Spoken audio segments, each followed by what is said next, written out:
this afternoon we're going to take a look at my customer Charles. It's his rear shaft for his Dodge truck. The ask was a new slip yoke for the transfer case end because they believed that the OE one that was on it previously was leaking and it just had the oil all over the place. So that is a new yoke and a new AAM 1485 series snap tight joint.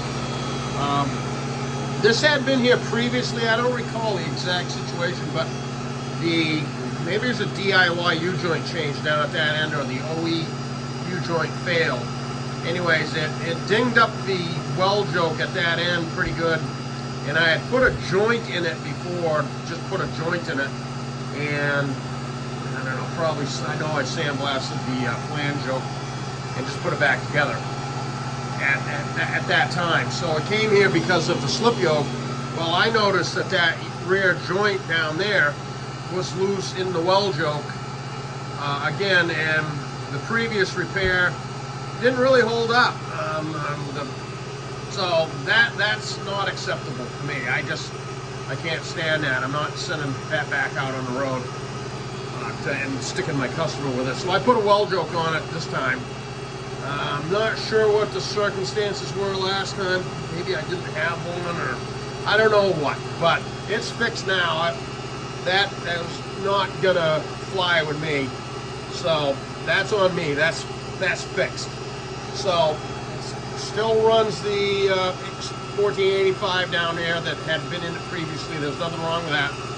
So it's a pair of AAM 1485 series snap tights at both ends. That's the U-joints these were made with, and they do fit better in this style. It's an AAM shaft. It's complete AAM assembly, and they're kind of special. They do have their excuse me, still dragging this cold around. They do have their way of doing things, and one of the ways of doing things is how they balance stuff. So there's six big weights that I took off this shaft, and there was 8 total on this thing. I have cut up 2 of them and then half of another one to make this thing run the way it is now. Got rid of all the weights. The thing was crazy with weights, and she's tuned up now, and it's got like less than half weight, like 1/4 the amount of weight on it that it had before. So that's about 3,000 RPM right there. 0 at the transfer case. 0 at the rear axle. We'll slow this down and take a quick look.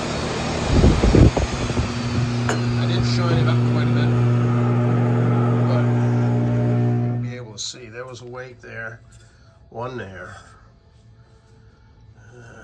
Probably I got one covered up there. So that's what I have on the transfer case end. Then down here I have 1.5 of those big guys as well. And eliminated a bunch of the other ones. So that's going to be a win for this, and we'll get this back to Charles. And this goes with the companion, its front shaft, I believe, for the same truck on vid 380, which would be the one previous to this.